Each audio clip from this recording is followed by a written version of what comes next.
लोमड़ी और मुर्गी की कहानी। एक गांव के कोने के खेत में एक किसान ने अपना घर बनाया। उसके पास कुछ मुर्गियां थे। उन्हें किसी भी तरह खाने के लिए एक लोमड़ी डेरा डाल के बैठ गई। लेकिन चारों ओर के बेड को पार करके मुर्गियां बाहर नहीं आते थे। एक दिन मालिक की अनुपस्थिति देख लोमड़ी बाड़ के पास आई और बोली, मैं नए नए खेल खिलाऊंगी। तब मुर्गियों ने लोमड़ी के बातों को अनसुना कर दिया। तो अगले दिन फिर से आकर बोली, मैं तुम लोगों को एक बात बताऊं? तुम्हारे मालिक से मेरी कल ही बात हुई थी। मुझसे उन्होंने कहा था कि उनके अनुपस्थिति में मुझे ही तुम सबका ध्यान रखना होगा। बोलकर लोमड़ी नई चाल चली। तब सभी मुर्गियों ने एकजुट होकर कहा, जा रे जा, हम तुझसे दोस्ती नहीं करेंगे, जा जा। हर रोज इसी तरह लोमड़ी मुर्गियों को सता रही थी। एक दिन रात को सभी मुर्गियां इकट्ठा हुए। ये लोमड़ी न जाने कब मार देगी करके डर डर के जीना पड़ रहा है। इसका कोई ना कोई उपाय निकालना ही होगा करके सोच में पड़ गए। तब एक मुर्गे ने कहा, उसका मुझ पर छोड़ दो, मैं देख लूंगा। उसके अगले दिन ही हमेशा की तरह लोमड़ी आकर बोली, दोस्तों, इतने दिनों से मैं तुमसे बात कर रहा हूँ, अभी तक मुझ पर भरोसा नहीं हुआ क्या? उदास होकर पूछी लोमड़ी। तब उस मुर्गे ने कहा, लोमड़ी मामू, मैं तुमसे दोस्ती करने के लिए तैयार हूँ।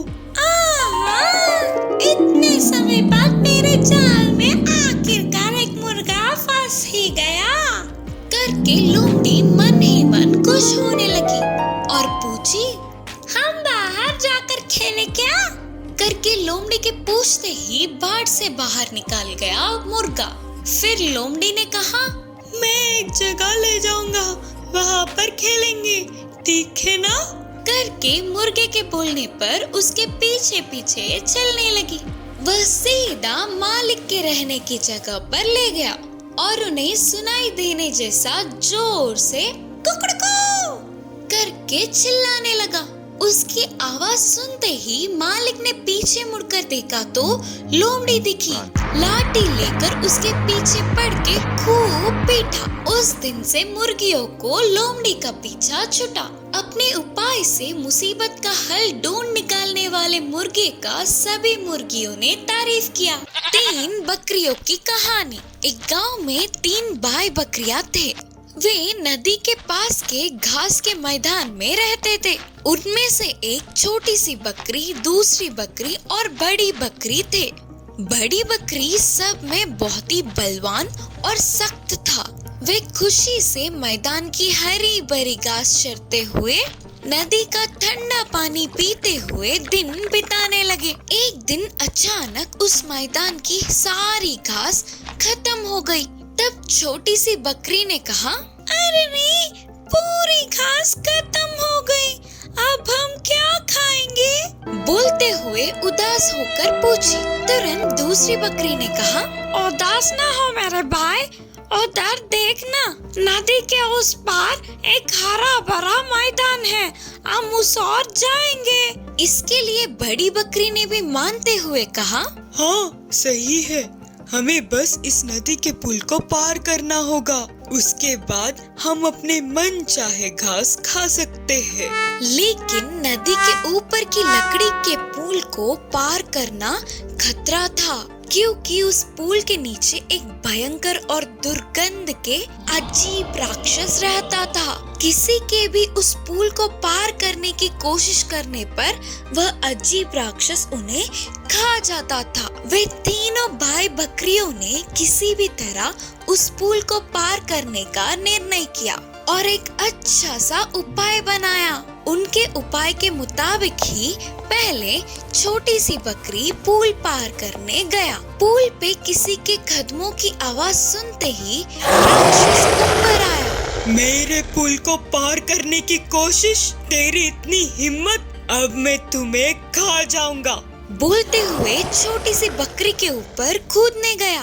तभी उसने राक्षस से कहा, मैं तो बहुत छोटा हूँ, मुझे खाने पर तुम्हारी भूख तो बिल्कुल नहीं मिटेगी, इसीलिए मुझे छोड़ दो। अगर तुम थोड़ी देर के लिए रुक जाओगे तो मेरा दूसरा भाई आएगा। वो मुझसे बहुत बड़ा है। तुम्हारे भूख के लिए पर्याप्त भोजन होगा। यह सुनकर राक्षस ने कहा, ठीक है, फिर तो तुम इस पुल को पार कर सकते हो। बोलकर छोटी सी बकरी को छोड़ दिया। छोटी सी बकरी खुशी से नदी को पार करके हरा भरा मैदान पहुंचकर उधर की ताजी घास को चर रही थी। छोटी सी बकरी के सुरक्षित पुल को पार करना देख बाकी के दो बकरियां खुश हुए। उसके बाद दूसरी बकरी पुल को पार करने जाने लगा। इस बात की भनक पड़ते ही राक्षस ऊपर आकर बोला, मेरे पुल को पार करने की कोशिश, तेरी इतनी हिम्मत, अब मैं तुम्हें खा जाऊंगा। बोलते हुए ऊपर उड़ते गया। तभी दूसरी बकरी ने राक्षस से कहा, मैं अपने छोटे भाई के पास जा रहा हूँ। तुम मुझे खा सकते हो, पर अगर तुम और थोड़ी देर के लिए रुक जाओ तो मेरे बड़े भाई आएंगे। वह हम सब से बहुत बड़ा और बलवान है। उसे खाओगे तो तुम्हारा पेट तो भर जाएगा। यह सुनकर राक्षस ने कहा, अच्छा, तो ठीक है, तुम इस पुल को पार कर सकते हो।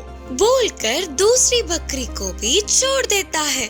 दूसरी बकरी भी खुशी से नदी को पार करके छोटी सी बकरी के पास जाकर उधर की ताजी घास चरने लगा। ऐसे कुछ देर बाद बड़ी बकरी भी पुल को पार करने आया तो वह आवाज सुनकर हमेशा की तरह राक्षस आकर बोला, मेरे पुल को पार करने की कोशिश, तेरी इतनी हिम्मत, अब मैं तुम्हें खा जाऊंगा। बोलते हुए ऊपर कूदने गया, लेकिन उस भयंकर राक्षस से बड़ी बकरी डरा नहीं।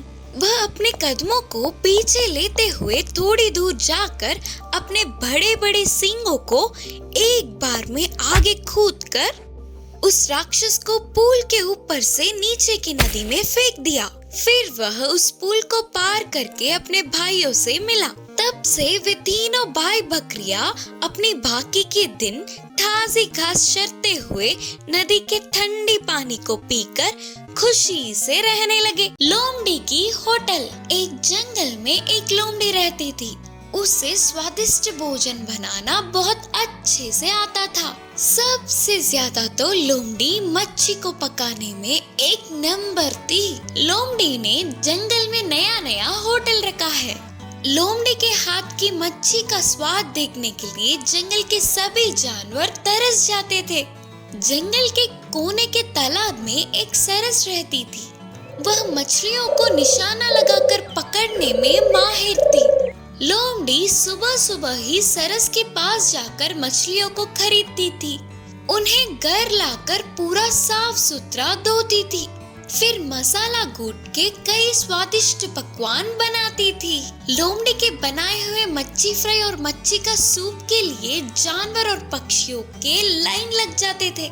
महाराज शेर भी अपने परिवार के साथ आकर गरम गरम मच्छी के भोजन का आनंद उठाते थे और लोमड़ी की तारीफ करके कई उपहार देते थे।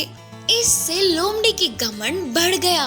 एक दिन सरस को भी लोमड़ी के हाथ की मच्छी का स्वाद चखने का मन होने पर तब सरस ने लोमड़ी से कहा, लोमड़ी मामू, तुम्हारी मच्छी के स्वाद की खुशबू मेरे तालाब तक आ रही है। सभी लोग तुम्हारे हाथ की मच्छी का बहुत ही तारीफ कर रहे हैं। इसीलिए मैं भी स्वाद चखने के लिए तुम्हारे होटल आ गया हूँ। तब लोमड़ी ने बहुत ही घमंड से कहा, अच्छा, ये तो बहुत अच्छी बात है। पहले जाकर लाइन में लग जाओ। जाओ। ठीक है। बोलते हुए सरस जाकर लाइन के आखिर में खड़ी हो गई। तब लाइन में होने वाले भालू ने सरस से कहा, दोस्त, तुम तो मछलियों को पकड़ने में माहिर हो ना? तुम भी मच्छी को खाने आई हो क्या? करके पूछा। तब उसके बाजू के सुअर ने कहा, तुम ही तो लोमड़ी को मछलियाँ देती हो और तुम्हें भी उसने लाइन में खड़ा कर दिया। इसका जवाब देते हुए सरस ने कहा, सही है, मैं मछलियों को तो पकड़ सकती हूँ, पर लोमड़ी की तरह स्वादिष्ट मच्छियों को पकाना तो नहीं आता ना। ऊपर वैसे लोमड़ी मेरे पास से मछलियों को मुफ्त में नहीं लेती है, खरीद के लेती है। उसके अगले दिन सुबह ही तालाब के पास पहुंची लोमड़ी, लेकिन वहाँ सरस नहीं दिखी, ना ही मछलियाँ दिखे। इससे लोमड़ी डरने लगी कि कहीं कल सरस का अपमान करने के लिए अब ऐसा कर तो नहीं रही ना। करके सोच रही थी तो तभी सरस वहाँ आकर बोली, दोस्त तुम डरो मत, इस तालाब में मछलियाँ खत्म हो गई थी, इसीलिए तो बाजू के तालाब में तुम्हारे लिए मछलियों को तैयार रखा है। तब लोमड़ी ने सरस से कहा, दोस्त मुझे मछलियों को सिर्फ स्वाद से पकाना आता है, लेकिन तुम्हारी तरह माहिर होके मछलियों को पकड़ना नहीं आता है। सारी विद्या सभी को नहीं आती है, इसीलिए एक दूसरे का सम्मान करना ही न्याय है। मैंने तुम्हें कल महत्व नहीं दिया था, मुझे माफ करना दोस्त। करके लोमड़ी ने माफी मांगा तो सरस बहुत खुश हुई और फिर दोनों मिलकर बाजू के तालाब के पास जाकर मछलियों को लेकर चले गए।